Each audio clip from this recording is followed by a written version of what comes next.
Fane Morrow, better known to her followers as the Archbishop, appeared in a rough-hewn tunnel deep under the earth and immediately slammed her fist into the wall. Neither the dark brown stone nor her pale, smooth skin cracked. Her immortal body could withstand far worse than that, though she seriously doubted whether she could survive whatever spell the Overmage inhabiting Samaritan's body used. It had torn her overseer apart with seeming ease. She grimaced and turned away from the wall. Fane hadn't expected to be back here again so soon, and she certainly hadn't expected to have to flee for her continued existence from the church's fortress. The artifact she assumed would lead her to this world's guardian dragon had instead contained the soul of an Overmage, one of the former rulers of the Black Iron Empire, and a powerful wizard. Maybe more powerful than Fane herself. The idea that this world had even one wizard more powerful than her struck her as impossible. She had studied magic at the right hand of Ahmet Sur, the most powerful arcane lord of them all, and a person she considered more god than man. Fane's immortal undead body made her nearly invincible. Only sunlight or mithril had a hope of killing her. Now she could add whatever spell the bastard had used on her overseer to the list of things that might end her existence. It was intolerable.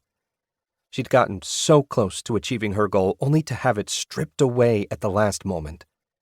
One thing was certain. She would find a way to make the Overmage. What did he say his name was? Kasher, yes. Fane would remember that name just long enough to engrave it on his tombstone. Hey! She spun, ether crackling around her fingers, to find the youthful figure of Beastmaster walking toward her. The strongest of her many servants, Beastmaster looked like a 12-year-old boy wearing a slightly too big brown robe. A three-eyed squirrel rode on his shoulder today. She'd seen him feed the disgusting thing a finger not that long ago. Fane lowered her hands and relaxed. Despite his appearance, Beastmaster was several centuries old and a powerful wizard in his own right. If it came to a fight, she had no doubt which of them would fall. But given the strength of her new opponent, his help might be the difference between success and defeat.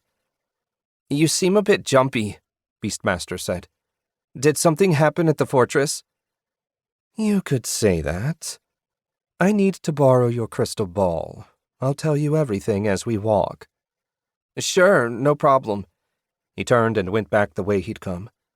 "Why did you come here instead of going to your citadel?" Fane frowned. Why indeed?